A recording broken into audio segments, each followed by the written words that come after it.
est-ce que la communauté, elle te permet de prendre cette posture de tech lead, tu vois? Est-ce qu'elle te légitimise dans cette posture-là après?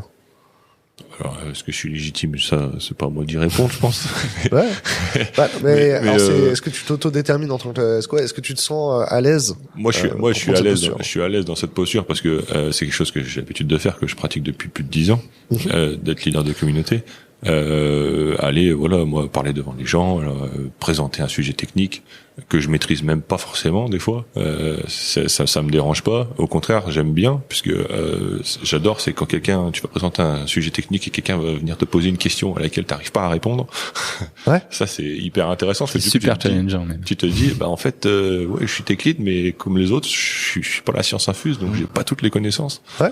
Et ça, ouais, j'aime bien. Et à partir du moment où je trouve que t'es légitime, moi je trouve que t'es légitime dans cette posture, à partir du moment où t'es capable d'apporter des choses aux gens, mais t'es aussi capable de prendre du recul et de dire ok, je suis pas une star, je sais pas répondre à tout quoi. Donc ouais, et du coup t'es capable de le dire surtout dans ce que t'as dit, il y a deux choses, genre le fait de prendre la parole devant des gens et de restituer des connaissances ou restituer un projet ou un retour d'expérience, ça c'est une compétence à part entière, prendre la parole devant un public et restituer.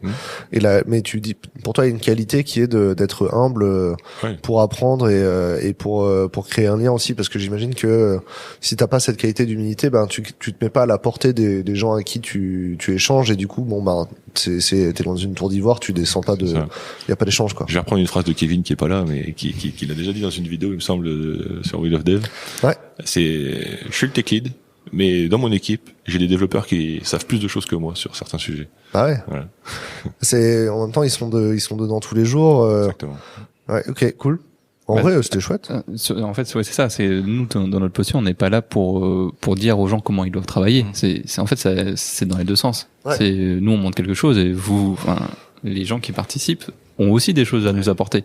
Et je pense qu'ils ont même plus de choses à nous apporter que nous de choses à leur donner. C'est ça. C'est surtout ça le but des communautés. C'est d'échanger.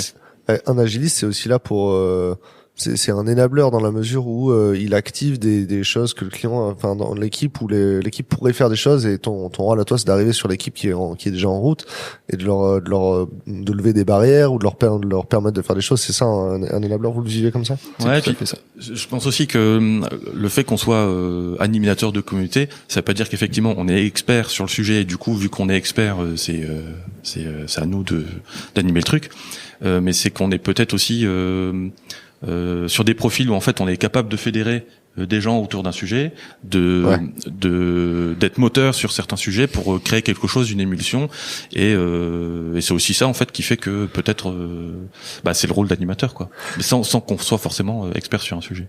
Et alors du coup comment chez Unis vous avez développé cette posture-là? Quel a été votre parcours? J'imagine au début vous avez commencé par faire de la presta tous. Ouais. Et à quel moment où tu vois, est-ce qu'il y a une décision de carrière ou une série de décisions de carrière qui t'amène à être dans cette posture-là, où t'as un rôle plus d'animateur, où t'as un rôle de plus de leader de communauté? Qu'est-ce que vous avez fait qui fait que vous n'êtes pas encore en train de faire de la presta? Ou toi, peut-être que c'est juste un choix au final, je veux dire, vous auriez pu rester, vous auriez pu continuer à faire la presta ou développer une expertise en particulier par exemple.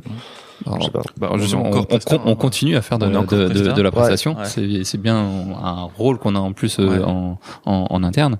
Et ce qui nous a amené vers ça, c'est en tout cas pour l'agilité, c'est des opportunités chez les clients. Ouais, c'est le parcours qu'on a eu en fait dans notre prestation. Ouais. Moi, je suis arrivé, j'étais dev. Je suis arrivé dev, et puis petit à petit, par affinité, avec le métier, on a des nouvelles responsabilités qui moi m'ont amené vers le rôle de Scrum Master. Jean-Charles un peu sur le rôle de PO et de Scrum Master.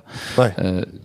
Et on a développé une aisance sur le fait, c'est ça, c'est de travailler sur les compétences que les gens ne s'attribuent pas en fait. Ouais. Ils ont des compétences, ils le savent pas, ils les exploitent pas. Nous, de vue de l'extérieur, on dit si tu es compétent sur ce domaine-là, vas-y. C'est toi qui es pertinent là-dessus, plus que effectivement, comme tu le disais, sur le rôle de tech lead. Des fois, vas-y, toi t'es plus sur ce domaine-là, t'es plus compétent, donc c'est à toi de porter ce sujet. Ouais, donc c'est les uns les autres, vous vous donnez ce regard bienveillant et vous faites progresser les uns les autres. Ouais, en fait, nous, je parle dans le cas de Nico et moi, on a eu, en fait, je pense que c'est à la fois un concours de circonstances, d'opportunités, parce qu'en fait, on a vécu une transformation chez un client, et il y a, entre guillemets, il y a des, je vais pas dire qu'il y a des postes qui se sont ouverts, mais il y a eu des rôles, en tout cas, qui se sont ouverts, et soit il y a un rôle qui était pressenti pour certains, soit c'était tiens, moi l'agilité ça m'intéresse, j'ai envie de me lancer. Le client a dit ok, on vous fait confiance, go. Et c'est un peu comme ça que ça s'est fait en fait. Et nos expériences sont plutôt bien passées.